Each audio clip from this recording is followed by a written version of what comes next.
여러분 안녕하세요. 반갑습니다. 사도세자의 본명은 이선이죠. 훗날 아버지 영조에 의해 뒤주에 갇혀 죽었으니 그 사건을 이모화변이라 부릅니다. 사도세자라는 말은 이모화변 이후에 영조가 죽은 아들에게 내려준 시호이죠. 사도세자는 분명 죽음의 벌을 받아야 할 정도로 큰 죄를 저지른 것은 사실입니다. 간헐적으로 발작하는 정신병으로 인해 주변의 많은 사람들을 해쳤다고 하니 그 원인이 비록 정신병에 있다 할지라도 책임을 면할 수는 없는 노릇이기 때문이죠. 그러나 중요한 것은 사도세자는 그 죄로 인하여 아버지 영조에게 죽은 것이 아니라 다른 죄목으로 죽었다는 사실이죠.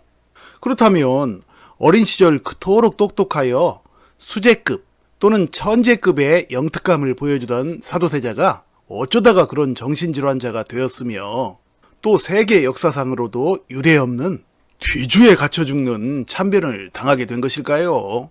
그것도 다른 사람도 아닌 친아버지로부터 말입니다. 더욱 중요한 것은 과연 그런 방식으로 자식을 죽인 부모 영조는 정신적으로 온전한 사람이었으며 만일 온전했다면 대체 무엇 때문에 자기 몸으로 낳은 자식을 그런 식으로 죽이는 끔찍한 일을 저지른 것일까요? 자, 그래서 오늘은 사도세자의 부모 영조의 미스테리 4가지라는 제목으로 여러분과 함께 이야기를 나눠보겠습니다.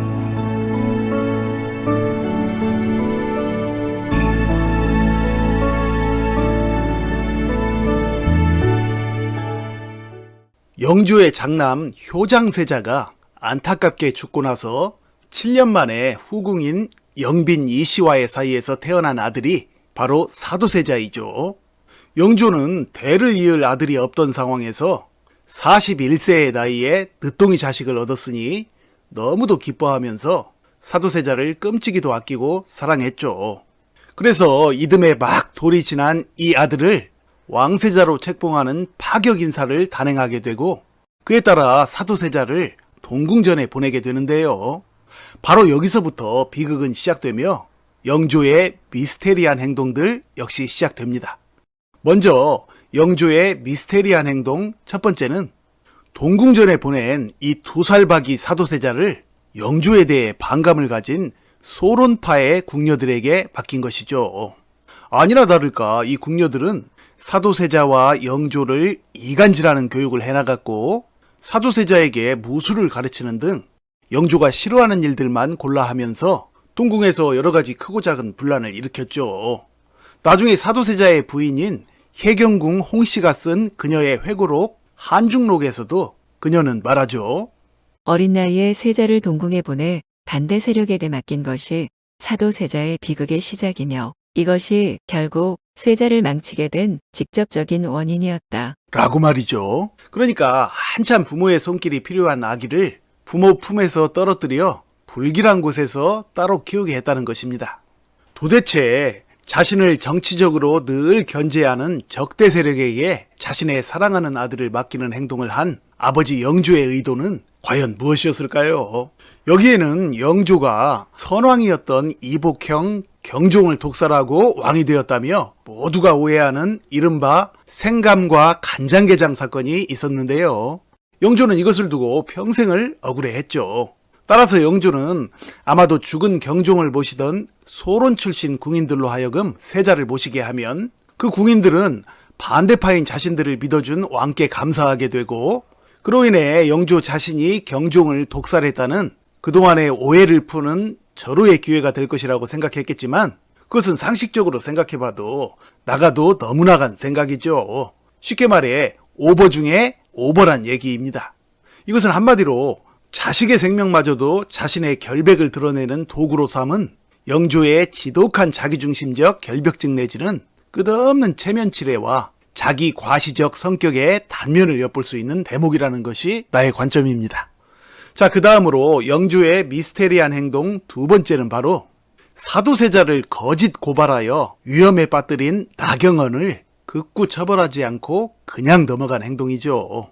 사도세자를 거짓 모함한 나경원은 당시 영조를 따르던 노론계의 핵심 인물인 윤급의 청직이었는데 경제적으로 힘들어진 나경원이 누군가로부터 대가를 받고 세자를 모함하려다가 실패하자 마침내 거짓으로 모함한 것이라고 자백을 한 사건인데요. 그러니까 나경원이 과연 누구의 사주를 받고 이런 행동을 한 것인지는 보나마나한 얘기죠.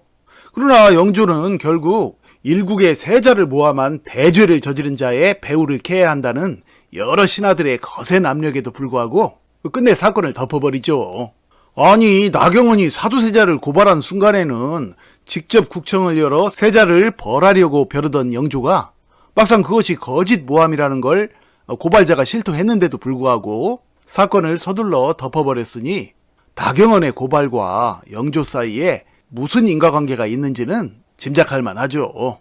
자, 다음으로 영조의 미스테리한 행동 세 번째는 바로 영조가 뒤주에 갇힌 자식을 확인하고 돌아오면서 개선가를 부르며 행진한 것입니다. 그러니까 이날은 사도세자가 뒤주 안에 갇힌 지 7일째 되는 날로서 사도세자가 죽기 하루 전이죠. 개선가라면 전쟁에서 이기고 돌아오는 장수들을 위해 연주하는 승리의 행진곡이죠.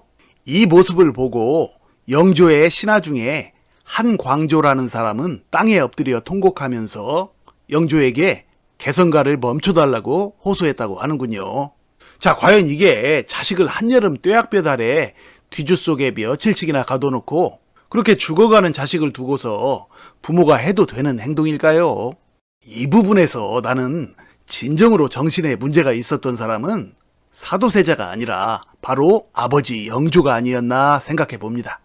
자, 다음으로 영조의 미스테리한 행동 네 번째는 바로 사도세자가 죽고 나서 영조가 다음 왕으로 지목한 사도세자의 아들, 그러니까 훗날의 정조에게 한 말인데요. 그 말은 바로 이후 네가 왕이 되었어도 절대로 사도세자를 높이는 말과 행동을 해서는 안 된다 라며 굳게 다짐받은 것입니다. 게다가 영조는 사도세자의 장례식에마저도 그 아들이 참여하지 못하게 했죠. 영조는 자식인 사도세자를 역적으로 몰았지만 만일 영모죄로 자식을 죽이면 연좌제가 적용되어 세손인 훗날의 정조에게도 영향을 미치므로 뒤주에 가둬서 죽인 것이죠.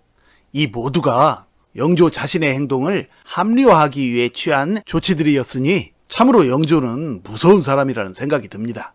하지만 무서운 사람이란 생각보다 더 앞서 드는 생각은 그런 식으로 천륜을 끊을 수가 있다고 생각한 영조의 어리석음에 오히려 혀를 차게 되는군요. 자, 정리하면 어린 시절부터 영특했던 사도세자는 너무나도 완고하고 강한 성격의 아버지 영조에게 칭찬보다는 늘 꾸지람을 들으면서 자랐고 결국 이것이 아버지를 무서워하는 공포증으로 발전하게 되어 급기야 정신병으로까지 발전했죠. 그 결과 주변 사람들을 여럿 죽이는 사건이 일어나고 결국 사도세자는 아버지에 의해 비참한 최후를 맞이하게 된 것인데요.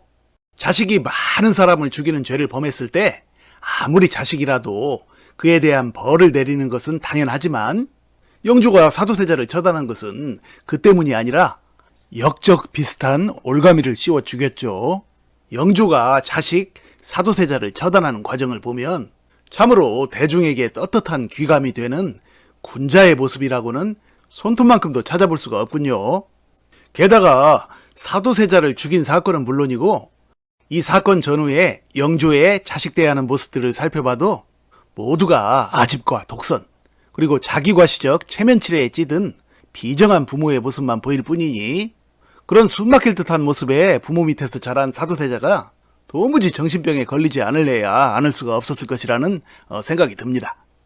하지만 과연 어느 부모가 자기 자식을 평생 그런 식으로 대하다가 마침내 죽이기까지 하고 싶었을까요? 이 모두가 부모가 자식 사랑하는 방법에 대해 지독히도 무지무식하기 때문에 발생한 극단적인 현상인 것이죠. 자, 이것은 사도세자가 생전에 그린 개그림이죠. 새끼 강아지 두 마리는 반갑게 꼬리치며 어미개에게 다가가지만 그 어미개는 등을 돌린 채로 물끄러미 바라만 보고 있는 모습인데요. 아마도 사도세자는 아버지의 사랑을 받지 못하고 있는 자신의 모습을 그렇게 그림으로 표현했던 것이 아닐까 생각해 봅니다. 밤낮 공자왈 맹자왈 하면서 논어를 읽고 중용을 읽으며 사서삼경을 통달하고 문치주의를 강조했던 한 시대의 지성인 중에 지성인이었던 임금 영조. 그가 자식을 처단하는 과정과 전후 내막들을 살펴보면 그 속에는 공자도 맹자도 삼강오륜도 아무것도 보이지 않는 모습입니다. 아니 어쩌면 그런 것들이 모두 허구가 아닌가 하는 생각이 들 정도이죠. 하지만 오늘날 어느 부모가 감히 이 무지막지한 아버지 영조에게 돌을 던질 수가 있을까요? 왜냐하면 비록 260년 전 뒤주 살인사건은 끝났지만 그 끔찍한 역사의 메아리는 오늘날까지도 울려 퍼지며 우리의 가정 속에서도 계속하여 반복되고 있으니 말입니다. 자식을 세상이라는 넓디넓은 뒤주 속에 가두어 놓고 죽을 때까지 말이 통하지 않은 채로 평생을 싸우다가 마침내 풀지도 않고 죽는 부모. 그렇게 험한 세상의 뒤주 속에 남겨진 채로 어느덧 흰머리를 나부끼며 부모가 준 그 정신적 트라우마에 끝없이 시달리며 남은 생을 살아가는 수많은 자녀들. 오늘날의 그 슬픈 모습의 자녀들의 얼굴 위로 260년 전 뒤주 속에서 한을 품고 비통하게 숨져간 사도세자의 모습이 아련하게 오버랩 되는군요. 자, 여러분 시청해 주셔서 감사드리고요.